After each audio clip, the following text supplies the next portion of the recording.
ఈ కొత్త అద్దం మీ చర్మ సమస్యలను కూడా చూపిస్తుందట. పూర్తి వివరాలకు చదవండి రేపటి సాక్షి దినపత్రిక. చంద్రబాబు వస్తే అయితే అతివృష్టి లేదా అనావృష్టి ఉంటుందని, దానికి ఈ వరదలే సజీవ సాక్ష్యం అంటున్నారు వరద బాధితులు. వాలంటీర్ వ్యవస్థ ఉండుంటే ప్రజలకు ఇలాంటి దారుణ పరిస్థితులు వచ్చేవి కాదని ప్రజలు ఆవేదన వ్యక్తం చేస్తున్నారు.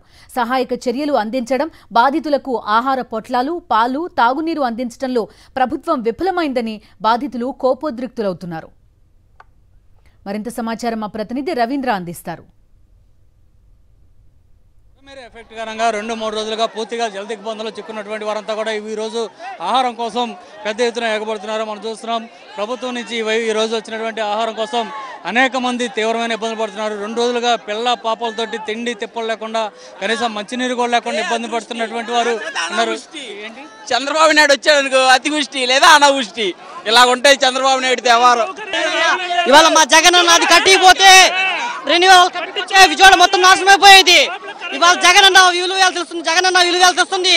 కృష్ణలంక దగ్గర అసలు ఈ పాటికి కృష్ణలంక దగ్గర ఈ పాటికి ముంపుకు గురయ్యి మొత్తం బిల్డింగ్లను కొట్టుకోవాల్సింది. ఆ వాళ్ళు కట్టించడం వల్ల ఈరోజు ఎంతమంది కాపాడాడు. ఇప్పుడు ఇది వచ్చి ఎవరు చూడండి, మీరే చూడండి అంత తొక్కిసలాట.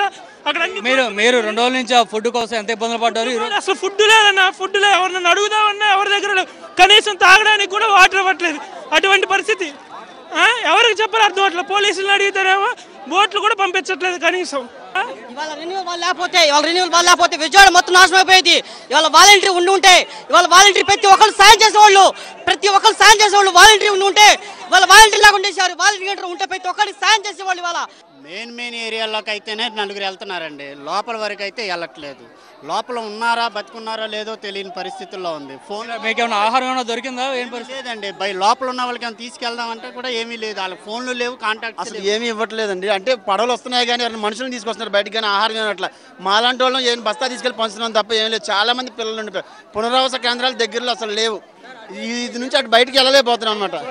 ఒక 10 ఒకసారి మనం చూస్తున్నాం అవన్నీ కూడా పాల ప్యాకెట్ల కోసం ఏ విధంగా ఇబ్బందులు పడుతున్నారో మనం చూస్తూ ఉన్నాం. బయట ప్రచారం తప్ప ఇది లోపల వాళ్ళకి ఎవరికి ఏమి రావట్లేదు. వాళ్ళు అల్లాడిపోతున్నారు. తిండికి లేక మంచినీళ్ళు కూడా లేక అల్లాడుతారు. మంచినీళ్ళు ఇక్కడ పంచుతున్నారు తప్ప అక్కడ ఎవరికి ఇవ్వట్లా. ఇన్ని బోట్లు తెచ్చారు, ఇళ్ల సందులోకి ఎవడో వచ్చాడా? ఆ మాట చెప్పండి చాలు. ఇళ్ల దగ్గర ఎవరైనా వచ్చారు సందుల్లోకి? ఇన్ని బోట్లు తెప్పించారని చెప్పారు. ఏది బోటు ఒక్కటి కూడా కిందకి దిగలేదు. ఓన్లీ ఎన్డీఆర్ఎఫ్ వాళ్ళని ఎందుకు వాడుకుంటున్నారంటే వాళ్ళు ఫోటోలు దిగడం కోసం, జనాలను చూడడం తప్ప ఒక్క జనాన్ని తీసుకొచ్చారని చెప్పేమనండి. అందరూ ఈదుకుంటే ఇక్కడికి వచ్చి ఇక్కడ తీసుకోవాలి. ఇక్కడికి వచ్చిన తర్వాత చూసారు కదా ఎలా ఉందో జనాలు ఎంత ఇబ్బంది పడుతున్నారు. చిన్నపిల్లలకి ఏమీ దొరకట. లోనకి వచ్చి కనీసం మంచినీళ్ళు కూడా ఇవ్వలేదు. ఏదైనా ఈ రోడ్డు మీద షో ఇదే జరుగుతుంది. లోపల నుంచి వచ్చి ఇక్కడికి వచ్చి తీసుకొని వెళ్తున్నారు. అక్కడికి మాత్రం ఎవరిని పంపించట్లేదు. లోపలికైతే ఎవరు రావట్లేదు. ప్రైవేట్ బోట్లు తిరుగుతున్నాయి. సో ఇదే పరిస్థితి మనం చూస్తున్నాం. మరోవైపు పాలు అందిస్తున్నాం అని చెప్పి చెప్తున్నటువంటి వారు పాలు కూడా అందనే పరిస్థితి. అది కూడా సరిగ్గా పంచట్లా. భోజనాలు కూడా సరిగ్గా పంచాలి కదా. పిల్లల కొడుకు దెబ్బలు తగ్గుతున్నాయి. కనీసం పోలీసులు ఉండే హెచ్చరిక ఇవ్వలేక ముందు వాళ్ళకి అది లేదు మినిస్టర్గా వచ్చారని చెప్పి ఆగమంటారు చాలా మంది. ఏంటంటే చాలా మందికి ఆ విధంగా ఉండాలండి. అసలు ఆ పిల్లలు కొడుకుంటారు, చాలా మంది చిన్నపిల్లలు చెప్పి కొడుకుంటారు.